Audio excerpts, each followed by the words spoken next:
En el silencio de una catedral, una mujer se arrodilla ante una imagen de María sosteniendo al niño Jesús. Sus labios murmuran palabras de súplica, sus manos entrelazan un rosario gastado por años de oración. Un observador no católico podría preguntarse, ¿está adorando a María? Esta escena, repetida millones de veces cada día en todo el mundo católico, representa uno de los malentendidos más profundos entre cristianos. La pregunta no es trivial ni surge de mera curiosidad teológica. Toca el corazón mismo de cómo entendemos nuestra relación con Dios, con los santos y particularmente con aquella mujer de Nazaret que dijo: «Hágase en mí según tu palabra». Para comprender verdaderamente la veneración mariana católica, debemos adentrarnos en distinciones teológicas que tienen raíces antiquísimas, que se nutren de la Escritura, la tradición y el magisterio de la Iglesia. No se trata de defender una práctica contra ataques externos, sino de iluminar un tesoro espiritual que a menudo permanece oculto incluso para muchos católicos. Este tesoro revela que honrar a María no solo no disminuye la gloria de Dios, sino que la magnifica de manera sublime. Invitamos a una reflexión serena, desprovista de polémicas, pero rica en profundidad, que nos permita descubrir por qué la Iglesia Católica, durante 2 milenios, ha mantenido esta distinción crucial entre adoración y veneración, y cómo esta distinción no solo es teológicamente sólida, sino espiritualmente fecunda. Para comprender la veneración mariana en su contexto apropiado, debemos transportarnos a los primeros siglos del cristianismo, cuando la Iglesia primitiva luchaba por articular su fe en medio de un mundo politeísta, donde la adoración se ofrecía a múltiples divinidades. Los primeros cristianos enfrentaron el martirio precisamente porque se negaban a ofrecer adoración a cualquiera, excepto al Dios único revelado en Jesucristo. Este contexto hace aún más significativo que, desde los primeros tiempos, la Iglesia desarrollara un vocabulario preciso para distinguir entre el honor debido solo a Dios y el respeto legítimo que podía ofrecerse a los santos y especialmente a María. En el mundo grecorromano del primer milenio, el concepto de honor operaba en niveles distintos. Los ciudadanos honraban al emperador, veneraban a sus ancestros, respetaban a los filósofos, pero estos honores nunca se confundían con el culto divino reservado a los dioses. Los padres de la Iglesia, educados en esta cultura pero iluminados por la revelación cristiana, adoptaron y cristianizaron este lenguaje de distinción. San Ambrosio de Milán, en el siglo IV, ya distinguía claramente entre la adoratio, debida solo a Dios, y la veneratio apropiada para los santos. San Agustín profundizó estas distinciones al explicar que honramos a los mártires no para dirigirles culto divino, sino para imitar su fe y ser ayudados por sus oraciones. El Concilio de Nicea del año 325, aunque centrado en la divinidad de Cristo, estableció fundamentos cruciales para comprender la humanidad plena de Jesús y, consecuentemente, la verdadera humanidad de María como su madre. Si Cristo es verdaderamente Dios hecho hombre, entonces María es verdaderamente Theotokos, la Madre de Dios, título que el Concilio de Éfeso confirmó solemnemente en el año 431. Este título no eleva a María a estatus divino, sino que protege la verdad de que Jesús es una sola persona, divina, desde el momento de su concepción. El contexto histórico del desarrollo de la Mariología está inextricablemente unido al desarrollo de la Cristología. Cada verdad sobre María es en realidad una verdad sobre Cristo. Cuando la Iglesia primitiva honraba a María, lo hacía precisamente porque reconocía en ella el instrumento humano por excelencia de la encarnación del Verbo. Las catacumbas romanas del siglo II ya contienen imágenes de María con el niño, no como objeto de adoración, sino como testigo visual de la verdad central del cristianismo. Dios se hizo verdaderamente hombre en el vientre de una mujer judía. Durante la Edad Media, el desarrollo de la teología escolástica permitió articulaciones aún más precisas de estas distinciones. Santo Tomás de Aquino, en su Suma Teológica, dedica cuidadosos análisis al tipo de culto apropiado para diferentes realidades. Distingue entre latría, el culto de adoración debido solo a Dios en su Trinidad; dulía, el culto de veneración apropiado para los santos; e hiperdulía, un grado especial de veneración reservado únicamente para María debido a su singular papel en la economía de la salvación. Estas no son distinciones caprichosas o meramente académicas, sino precisiones teológicas que protegen simultáneamente la unicidad de Dios y la dignidad de sus criaturas santificadas. El Concilio de Trento, respondiendo a las objeciones de la Reforma Protestante en el siglo XVI, reafirmó la legitimidad de venerar a los santos y a María, clarificando que este honor nunca sustituye ni compite con la adoración debida solo a Dios. El contexto de la Reforma es crucial para entender muchos malentendidos contemporáneos. Los reformadores, reaccionando contra abusos reales en la piedad popular medieval, a menudo rechazaron no solo los abusos, sino también las prácticas legítimas. La Iglesia Católica, en respuesta, se vio obligada a articular con mayor claridad qué era esencial en la veneración de los santos y qué podía considerarse accidental o incluso abusivo. La comprensión católica de la veneración mariana no es una invención medieval ni una desviación de la fe apostólica, sino que se enraiza profundamente en el testimonio bíblico y en la reflexión de los primeros cristianos sobre ese testimonio. La aparente paradoja es que la Iglesia Católica venera a María precisamente porque toma en serio lo que la Escritura revela sobre ella. Comencemos con el relato de la Anunciación en Lucas capítulo 1. El ángel Gabriel saluda a María con palabras que la tradición católica ha repetido billones de veces. Alégrate, llena de gracia, el Señor está contigo. La palabra griega que charitomene, traducida como llena de gracia, es un participio perfecto pasivo que indica un estado permanente de gracia que María ya posee cuando el ángel llega. No es solo que María reciba gracia en ese momento, sino que ya es la agraciada, la que ha sido y permanece en estado de gracia especial.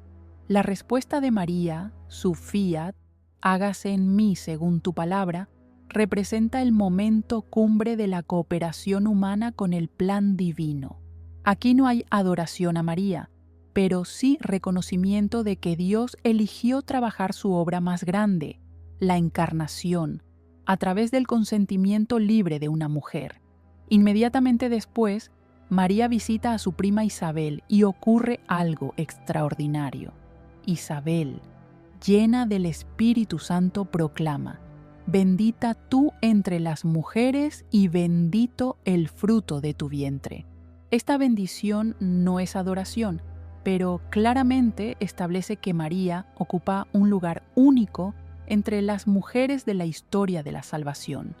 La respuesta de María, el Magnificat, es un cántico profundamente teocéntrico que glorifica a Dios como Salvador, pero que también profetiza: «Desde ahora todas las generaciones me llamarán bienaventurada».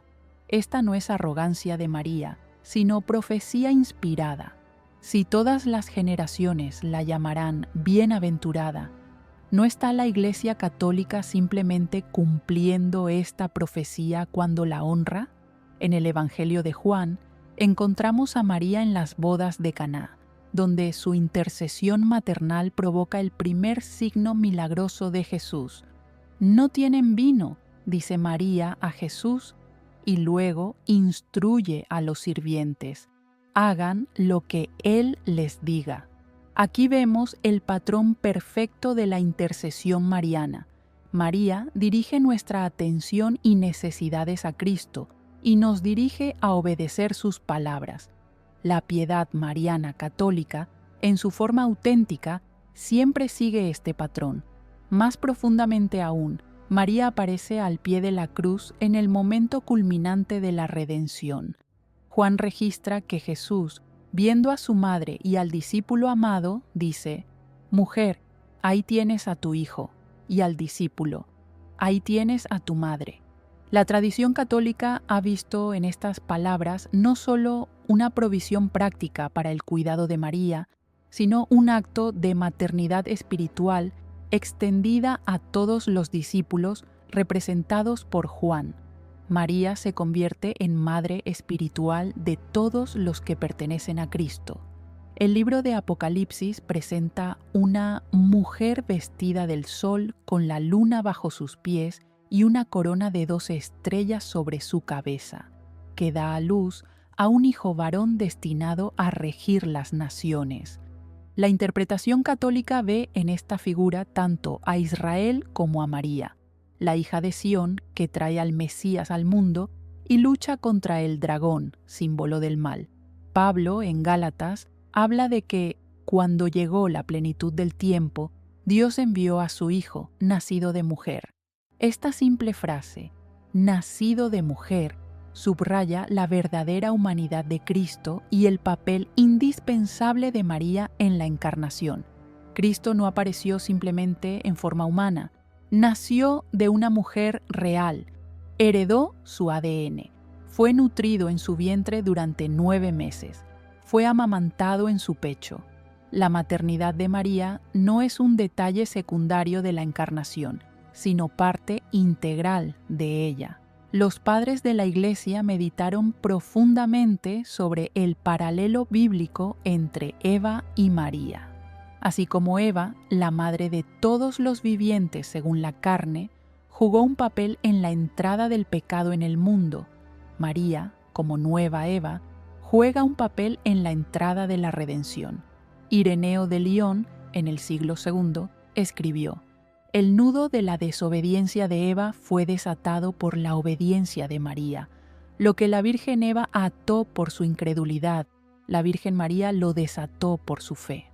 Esta tipología bíblica no eleva a María a igualdad con Cristo, el nuevo Adán, pero sí reconoce su papel singular y cooperativo en la obra redentora. El Catecismo de la Iglesia Católica, citando el Concilio Vaticano II, enseña que María, por su total adhesión a la voluntad del Padre, a la obra redentora de su Hijo y a toda moción del Espíritu Santo, es para la Iglesia el modelo de la fe y de la caridad. Aquí está el fundamento teológico de la veneración mariana. María no es venerada por sí misma, sino como el modelo perfecto de discipulado, como aquella que vivió la fe, la esperanza y la caridad de manera más perfecta que cualquier otra criatura. La distinción técnica entre adoración y veneración, entre latría, dulía e hiperdulía, puede parecer inicialmente como mera sutileza escolástica, pero encierra profundas realidades espirituales. La adoración, en su sentido estricto teológico, es el reconocimiento absoluto de Dios como creador, redentor y fin último de toda existencia. Solo Dios posee existencia por sí mismo. Solo Dios es infinito, omnipotente, omnisciente. Solo a Dios se le puede dar toda nuestra mente, todo nuestro corazón, toda nuestra alma, toda nuestra fuerza. La adoración implica entrega total, reconocimiento de dependencia absoluta, atribución de perfección infinita. Cuando los católicos adoran, ya sea en la Eucaristía, donde Cristo se hace presente sacramentalmente, o en la oración silenciosa del corazón, reconocen que están ante el absolutamente otro, ante aquel que es amor infinito, verdad infinita, belleza infinita. La veneración, por contraste, es el honor respetuoso que se ofrece a aquellos que han respondido fielmente al llamado de Dios. Los santos no son adorados porque no son dioses, son seres humanos que, por la gracia de Dios, alcanzaron la santidad. Venerarlos no es reconocerlos como fuente de gracia, sino como canales de la gracia divina, como ejemplos de lo que la gracia puede lograr en una vida humana. Cuando un católico pide la intercesión de un santo, no está atribuyéndole poder divino, sino reconociendo la comunión de los santos, la realidad de que aquellos que han muerto en Cristo están vivos en Él y pueden interceder por nosotros ante el trono de la gracia. Santo Tomás de Aquino explica en la Summa que la veneración de los santos redunda en gloria de Dios porque honrar a los santos es honrar la gracia de Dios operando en ellos. Cuando admiramos la santidad de Francisco de Asís o de Teresa de Calcuta, lo que realmente estamos admirando es la obra transformadora de la gracia divina. Los santos no oscurecen la gloria de Dios, la reflejan como la luna refleja la luz del sol. María ocupa un lugar único en esta economía de veneración. La hiperdulía, el grado especial de honor que se le ofrece, reconoce su singular proximidad a Cristo. Ella no solo fue transformada por la gracia como todos los santos, sino que fue preparada de manera única para ser la madre del Salvador. La doctrina de la Inmaculada Concepción, definida en 1854, enseña que María fue preservada del pecado original desde el primer momento de su concepción, no por mérito propio, sino por los méritos anticipados de Cristo. Esta preservación no la hace divina, pero la hace única entre los seres humanos. La Asunción, definida en 1950, enseña que María, al final de su vida terrena, fue asunta en cuerpo y alma a la gloria celestial. Nuevamente, esto no es apoteosis, no es divinización, sino reconocimiento de que aquella que llevó a Dios en su vientre tiene un destino glorioso que anticipa la resurrección final de todos los justos. El Concilio Vaticano II, en Lumen Gentium, capítulo 8, dedica una cuidadosa exposición al papel de María en la Iglesia. El concilio deliberadamente evitó lenguaje que pudiera sugerir que María funciona como una cuarta persona de la Trinidad o como mediadora independiente entre Dios y la humanidad. En cambio, enfatiza que María es miembro preeminente de la Iglesia, tipo y modelo de la Iglesia, pero siempre subordinada a Cristo, el único mediador. El documento conciliar cita a San Ambrosio: María es el tipo de la Iglesia en el orden de la fe, de la caridad y de la perfecta unión con Cristo. La función maternal de María respecto a la Iglesia no disminuye ni oscurece la única mediación de Cristo, sino que la muestra en operación. Así como la maternidad biológica de María fue necesaria para que el Verbo se hiciera carne, su maternidad espiritual es la forma en que la Iglesia experimenta el cuidado materno de Dios. El Catecismo enseña que María es verdaderamente madre de los miembros de Cristo, porque cooperó con su amor a que nacieran en la Iglesia los fieles, que son miembros de aquella cabeza. CCC 963. Esta maternidad espiritual no es competencia con Cristo, sino participación en su obra. La teología del cuerpo místico de Cristo ayuda a comprender esto. Si los cristianos son verdaderamente miembros del cuerpo de Cristo, si lo que hacemos a uno de estos pequeños lo hacemos a Cristo, entonces María, como madre de la cabeza, es también madre de los miembros. No es una relación biológica, sino mística, enraizada en la unión de los creyentes con Cristo, Los grandes teólogos marianos, como San Luis María Grignion de Montfort o San Maximiliano Kolbe, desarrollaron profundas espiritualidades marianas que, lejos de competir con la centralidad de Cristo, la presuponen y la celebran. Montfort escribió: Jesús vino a nosotros a través de María y a través de María debemos ir a Él. Esto no significa que María sea necesaria en el mismo sentido que Cristo es necesario para la salvación, sino que en el plan concreto de Dios, María ha sido elegida como el camino por el cual Cristo vino a nosotros, y puede ser un camino privilegiado para que vayamos a Cristo. El Papa Pablo VI, en Marialis Cultus, 1974, ofreció importantes clarificaciones sobre la piedad mariana auténtica. Enfatizó que la devoción a María debe ser trinitaria, centrada en Cristo, alimentada por la Escritura, integrada en la liturgia, ecuménica en su sensibilidad y antropológicamente significativa. Advirtió contra formas de piedad mariana que pudieran llevar a credulidad, emotivismo vacío o prácticas que oscurecieran en lugar de iluminar la fe central en Cristo. El Papa Juan Pablo II, con su lema Totus Tuus, todo tuyo, refiriéndose a María, vivió y enseñó una profunda espiritualidad mariana, pero siempre en el contexto de una cristología robusta. Su encíclica Redemptoris Mater, 1987, explora la dimensión mariana de la vida cristiana, mostrando cómo María es el primer y más perfecto discípulo de Cristo. La Iglesia Católica no acepta cualquier aparición o revelación privada sin un riguroso proceso de discernimiento. Este proceso refleja la seriedad con que la Iglesia toma la distinción entre fe pública, el depósito de la fe revelado en Cristo y transmitido por los apóstoles, y revelaciones privadas, que incluso si son genuinas, nunca añaden nada esencial a la revelación pública ni obligan a los fieles a creerlas.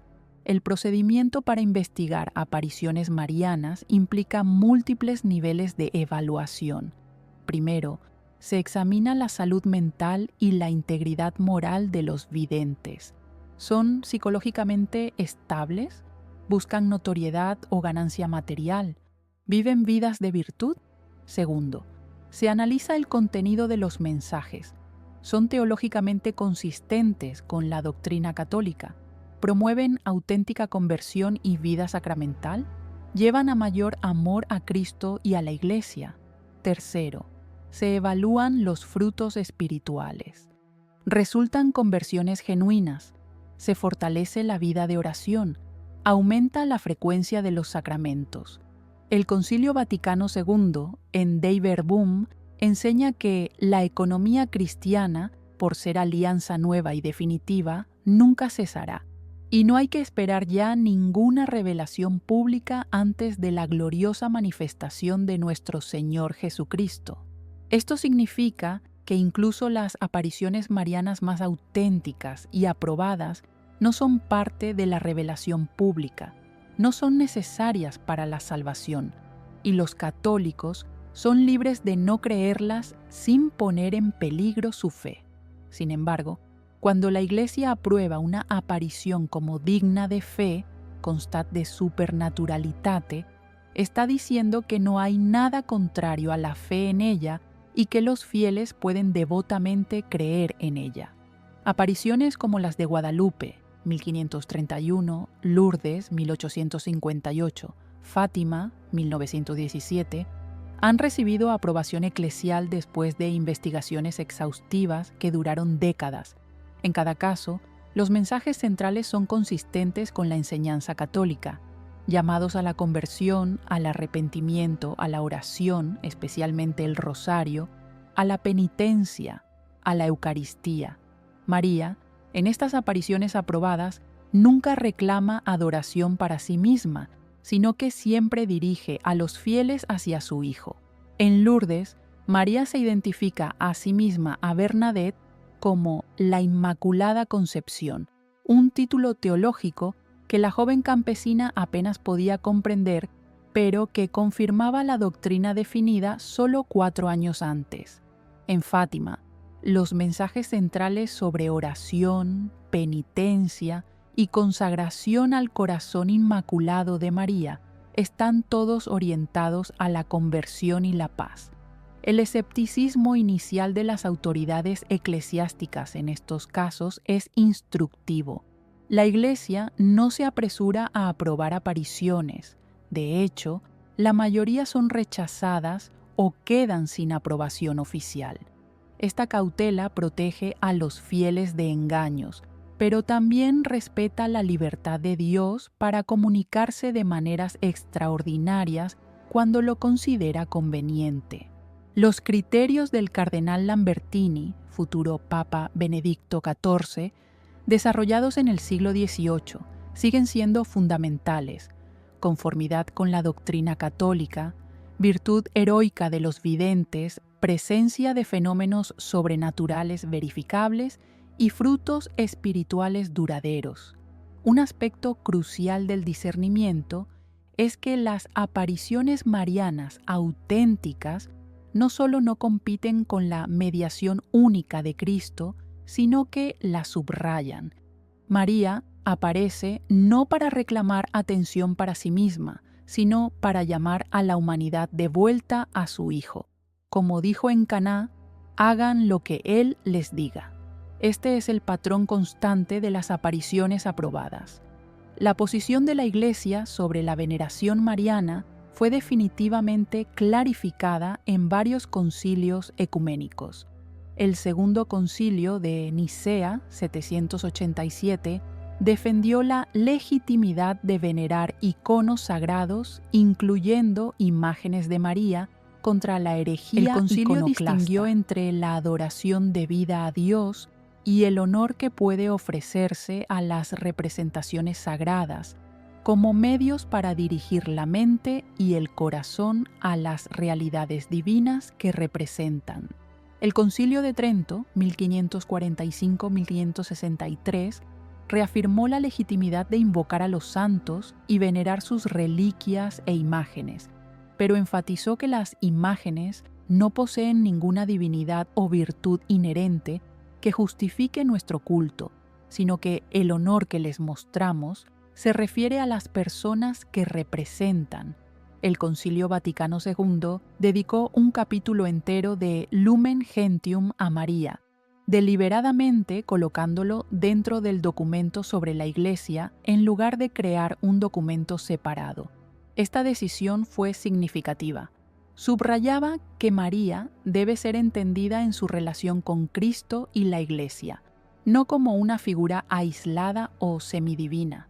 El documento enseña que María, al ser asunta a los cielos, no abandonó su misión salvadora, sino que continúa procurándonos con su múltiple intercesión los dones de la salvación eterna. Los frutos espirituales auténticos de la devoción mariana son testimonio de su legitimidad. A lo largo de la historia de la Iglesia, innumerables conversiones han sido atribuidas a la intercesión de María.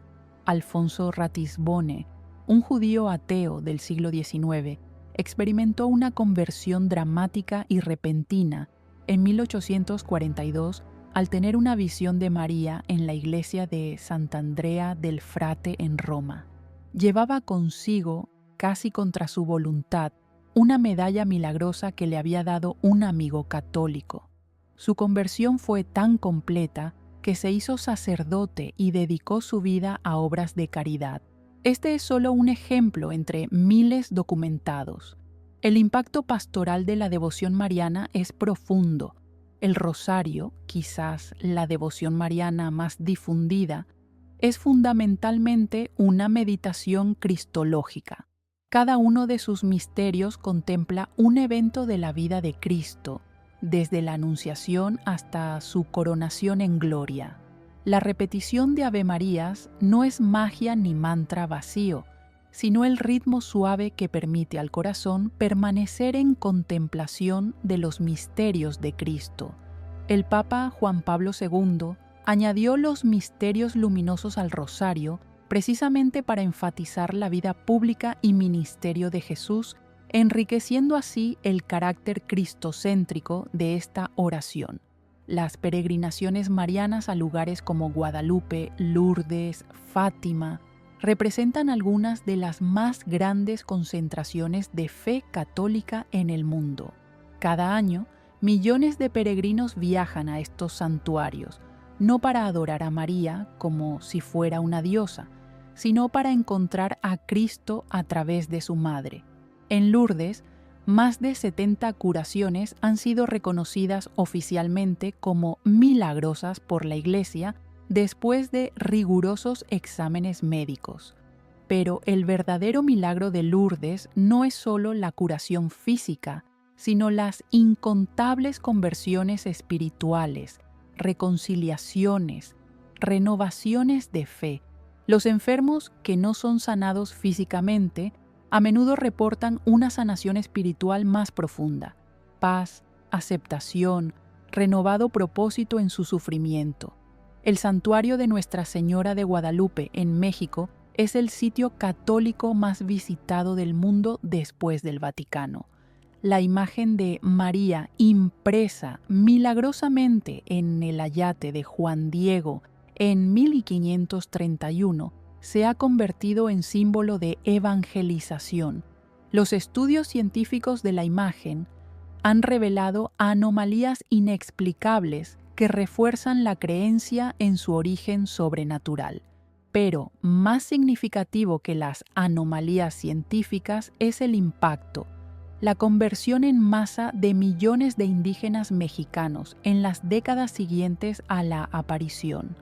María apareció como una mestiza, puente entre dos culturas, madre tanto de conquistadores como de conquistados, instrumento de reconciliación. Los movimientos marianos del siglo XX, como la Legión de María fundada en 1921, han movilizado a millones de laicos en la evangelización y obras de caridad. Estos movimientos no reemplazan la centralidad de Cristo y la Iglesia, sino que los sirven. Los legionarios marianos visitan enfermos, enseñan catecismo, llevan a cabo obras de misericordia, todo bajo el patrocinio de María. La espiritualidad de consagración a María, popularizada por San Luis María de Montfort, ha sido abrazada por papas y santos. Esta consagración no significa dar a María lo que pertenece solo a Dios, sino reconocer que, en el orden providencial de Dios, María tiene un papel maternal especial en la vida espiritual. Consagrarse a María es ponerse bajo su cuidado maternal para ser llevado más perfectamente a Cristo. Es reconocer que María, como primera y más perfecta discípula, puede enseñarnos cómo seguir a su Hijo. Los grandes santos marianos han sido simultáneamente los más cristocéntricos. San Maximiliano Kolbe, mártir de Auschwitz, tenía una devoción mariana extremadamente intensa, pero su vida y muerte fueron testimonio supremo del amor de Cristo. Su consagración a la Inmaculada no le apartó de Cristo, sino que le llevó a dar su vida por otro prisionero, imitando a Cristo de la manera más radical posible. Santa Teresa de Calcuta llevaba el rosario constantemente y atribuía a María su vocación y fortaleza, pero su vida entera fue servicio directo a Cristo en los más pobres de los pobres. Para ella, como para todos los auténticos devotos marianos, María era el camino más corto a Jesús, no un desvío ni un sustituto. La relevancia de la distinción entre adoración y veneración en el mundo contemporáneo es profunda, especialmente en el contexto del diálogo ecuménico. El protestantismo, particularmente en sus formas evangélicas y fundamentalistas, a menudo malinterpreta la devoción mariana católica como idolatría o como competencia con Cristo. Esta malinterpretación causa dolor y división entre cristianos que comparten la fe fundamental en Jesucristo como Señor y Salvador. El diálogo ecuménico requiere que los católicos articulen claramente que María no es adorada, que su veneración no sustrae nada de la gloria de Cristo y que la intercesión de los santos no niega que Cristo es el único mediador entre Dios y los hombres. Al mismo tiempo, requiere que los protestantes reconozcan que la devoción mariana católica, correctamente entendida, no es la caricatura que a veces se presenta. El documento ecuménico María, Gracia y Esperanza en Cristo, 2005, producido conjuntamente por católicos y anglicanos, representa un importante paso adelante en el entendimiento mutuo. Reconoce que María ocupa un lugar único en la economía de la salvación y que honrarla apropiadamente no disminuye, sino que magnifica la gracia de Dios. En nuestra era secular, cuando muchos han abandonado completamente la fe cristiana, la devoción mariana puede ser un puente. María, en su humanidad accesible, puede parecer menos intimidante que Dios Padre o incluso que Cristo en su divinidad. Muchos que se han alejado de la Iglesia mantienen un afecto residual por María, una memoria de oraciones infantiles al rosario, una conexión emocional con imágenes de la Virgen. Esta conexión puede ser el punto de entrada para la reconciliación con la Iglesia y, a través de la Iglesia, con Cristo. Pastoralmente, es crucial enseñar a los fieles católicos la distinción correcta entre adoración y veneración. Muchos católicos practican la devoción mariana sin comprender completamente su fundamento teológico. Esta falta de comprensión los deja vulnerables tanto a desviaciones supersticiosas dentro de su propia práctica como a críticas protestantes que no pueden responder adecuadamente. Una catequesis mariana sólida debe ser simultáneamente cristológica, eclesiológica y bíblica. La práctica espiritual concreta de la veneración mariana puede incluir el rosario diario, la consagración a María, las peregrinaciones a santuarios marianos, el uso de sacramentales como el escapulario o la medalla milagrosa y la celebración de fiestas marianas. Pero todas estas prácticas deben estar arraigadas en la comprensión de que María es camino a Cristo, no sustituto de Cristo.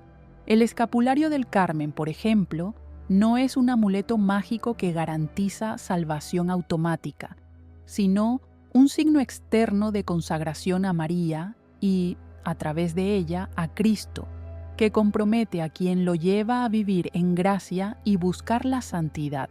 La comprensión correcta de la intercesión de los santos y especialmente de María requiere una eclesiología robusta.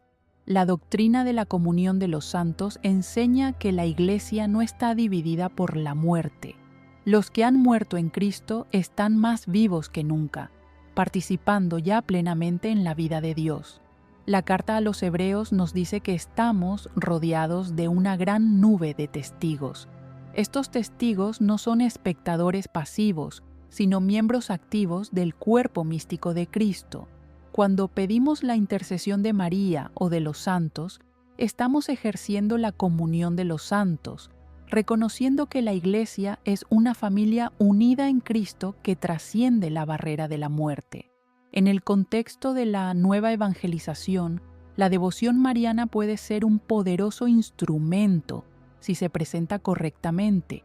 No debemos esconder o minimizar nuestra veneración de María por miedo a ofender sensibilidades protestantes, pero tampoco debemos presentarla de maneras que la hagan parecer más central que Cristo. María debe ser presentada como ella se presenta en la Escritura y en las apariciones auténticas, como la sierva del Señor, la primera discípula, la madre que nos lleva a su Hijo. Los jóvenes católicos, en particular, necesitan una espiritualidad mariana que sea intelectualmente sólida y espiritualmente vital. En una cultura que a menudo degrada la maternidad o la reduce a mera función biológica, María presenta un modelo de maternidad que es a la vez física y espiritual, sacrificial y gozosa, humilde y gloriosa. En una cultura de consumismo y narcisismo, el fiat de María, su sí radical a la voluntad de Dios, incluso sin comprender completamente sus implicaciones, es un modelo de fe auténtica y abandono confiado. En una cultura de división y conflicto, María como madre común de todos los discípulos de Cristo es símbolo e instrumento de unidad. Las familias católicas pueden vivir la devoción mariana de maneras concretas que nutran la fe. El rosario familiar no es solo una práctica piadosa, sino una escuela de contemplación, un momento de unidad familiar centrado en Cristo y sus misterios. Las imágenes de María en el hogar no son objetos de adoración, sino recordatorios visuales de que estamos llamados a imitar su fe, su pureza, su caridad. La consagración familiar a María coloca el hogar bajo su protección maternal, reconociendo que María cuida de las familias como cuidó de la Sagrada Familia en Nazaret. Los sacerdotes y religiosos tienen en María un modelo particular de su propia vocación. María vivió perfectamente la virginidad consagrada, no como rechazo de la sexualidad, sino como entrega total a Dios. Los sacerdotes, configurados sacramentalmente a Cristo, pueden encontrar en María el modelo de receptividad a la palabra de Dios, de obediencia radical, de servicio humilde. Las religiosas, especialmente, han visto en María la perfecta religiosa, aquella que vivió los votos de pobreza, castidad y obediencia de la manera más perfecta posible fuera de Cristo mismo. En el contexto del sufrimiento humano, María como Mater Dolorosa, la madre de los dolores que estuvo al pie de la cruz, ofrece consuelo y compañía. Aquellos que sufren pueden mirar a María y ver a alguien que conoció el sufrimiento más profundo, la agonía de ver a su hijo inocente torturado y ejecutado, pero que mantuvo su fe y esperanza incluso en la oscuridad más profunda. María no elimina nuestro sufrimiento, pero camina con nosotros a través de él, intercediendo por nosotros ante su Hijo que también sufrió, y a través de su sufrimiento redimió el mundo. La dimensión social de la devoción mariana también es significativa. María, en el Magnificat, proclama que Dios derribó a los potentados de sus tronos y exaltó a los humildes, colmó de bienes a los hambrientos y despidió a los ricos sin nada. Esta es una visión revolucionaria de justicia social que debe informar la vida cristiana. María no es solo la dulce Madre Celestial de la piedad sentimental, sino también la mujer fuerte que proclama el plan de Dios de invertir las injusticias del mundo. En América Latina, donde la devoción mariana es particularmente intensa, María ha sido símbolo tanto de opresión como de liberación. Los conquistadores trajeron imágenes de María, pero María de Guadalupe apareció como indígena, identificándose con los oprimidos. La teología de la liberación, en sus expresiones ortodoxas, ha recuperado esta dimensión profética de María. Los mártires de El Salvador, de Guatemala, de tantos países latinoamericanos, a menudo invocaban a María en sus últimos momentos, no como escape de la realidad, sino como fuente de fortaleza para enfrentar la realidad más dura en fidelidad al Evangelio. En el diálogo interreligioso, particularmente con el Islam, María puede ser un punto de encuentro. El Corán venera a María, Mariam, como la mujer más perfecta, madre del profeta Isa, Jesús, y afirma su concepción virginal. Aunque las diferencias teológicas entre cristianismo e islam sobre la naturaleza de Cristo son profundas, el respeto compartido por María puede ser un punto de partida para el diálogo respetuoso. El Concilio Vaticano II, en Nostra Aetate, menciona que los musulmanes veneran también a María, su madre virginal. Esta veneración compartida, aunque basada en comprensiones teológicas diferentes, puede ser puente para el entendimiento mutuo. La espiritualidad mariana también tiene dimensiones ecológicas que están siendo cada vez más reconocidas. María, la tierra pura de la que brotó Cristo, puede ser vista como símbolo de la creación que, cuando es pura y receptiva a Dios, puede producir frutos divinos. La encíclica Laudato Si del Papa Francisco, aunque no es principalmente mariana, invoca a María como Madre y Reina de todo lo creado. La tierra, como María, está llamada a ser fecunda, a dar vida, a nutrir. La degradación ecológica puede verse como una violación de esta vocación maternal de la tierra. En la era digital, la devoción mariana encuentra nuevas expresiones. Aplicaciones de oración guían a los fieles a través del rosario. Las redes sociales difunden imágenes marianas e historias de conversiones atribuidas a su intercesión. Estas nuevas tecnologías no reemplazan las formas tradicionales de devoción, pero las complementan y las hacen accesibles a nuevas generaciones. Sin embargo, también existe el peligro de una espiritualidad superficial, de likes y shares, que no se traducen en conversión real y práctica sacramental. La autenticidad de la devoción mariana se mide no por la intensidad de las emociones que provoca, ni por la frecuencia de las prácticas externas, sino por los frutos de conversión, caridad y configuración a Cristo que produce. Una persona puede rezar 10 rosarios al día, pero si no crece en paciencia, humildad, caridad hacia el prójimo, su devoción es hueca. Por otro lado, alguien cuya devoción mariana es más moderada pero que produce frutos genuinos de santidad está viviendo auténticamente la espiritualidad mariana. Los signos de una devoción mariana sana incluyen un amor creciente por la Eucaristía, porque María nos lleva a su Hijo presente en el sacramento, una vida sacramental regular, especialmente la reconciliación frecuente, un compromiso creciente con las obras de misericordia, una actitud de humildad y servicio, y un deseo ardiente de conocer y seguir a Cristo más perfectamente. Cuando estos frutos están presentes, podemos estar seguros de que la devoción mariana está cumpliendo su propósito, conducirnos a Cristo. Oh Madre Celestial, María Santísima, tú que fuiste elegida desde toda la eternidad para ser la Madre del Salvador, enséñanos a distinguir siempre entre la adoración que pertenece solo a Dios y la veneración que ofrecemos a ti como la más grande de las criaturas. Ayúdanos a comprender que honrarte a ti es magnificar la gracia de Dios que obró maravillas en ti. Cuando oramos contigo y a través de ti, no nos apartamos de tu Hijo, sino que nos acercamos a Él por el camino que Él mismo eligió, el camino de tu vientre virginal y tu corazón maternal. Tú que dijiste, hágase en mí según tu palabra, enséñanos a decir nuestro propio fiat a la voluntad de Dios, incluso cuando no comprendemos completamente hacia dónde nos lleva.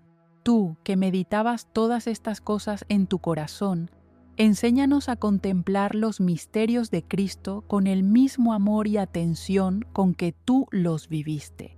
Tú que permaneciste al pie de la cruz cuando los apóstoles habían huido, danos fortaleza para permanecer fieles en nuestros propios momentos de prueba.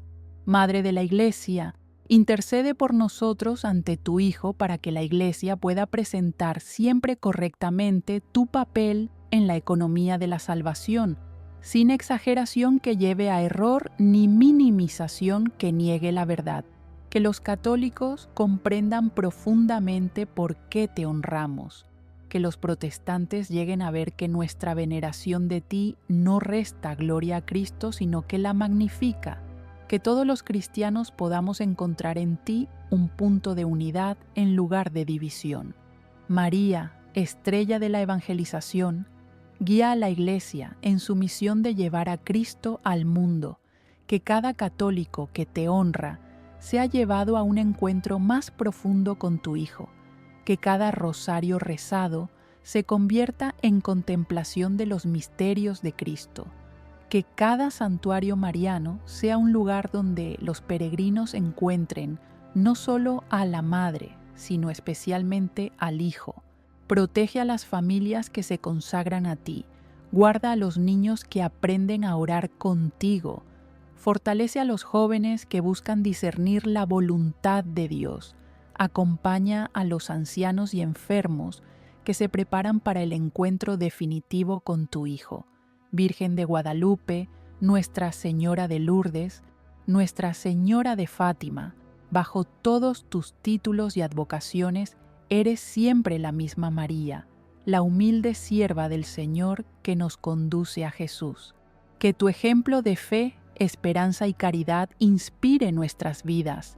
Que tu intercesión maternal nos acompañe en nuestro peregrinar terreno y que un día, por los méritos de tu Hijo y con tu ayuda maternal, podamos unirnos a ti en la contemplación eterna de la Santísima Trinidad en el cielo. Amén.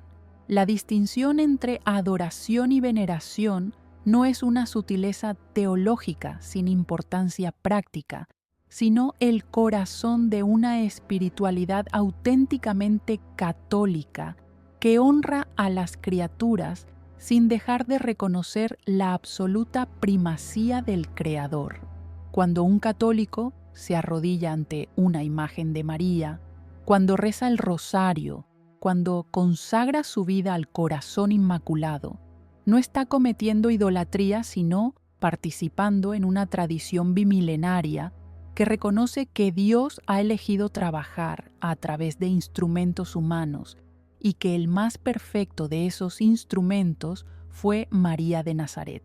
Esta comprensión transforma la devoción mariana de una posible amenaza a la fe cristiana en una expresión profunda de esa fe.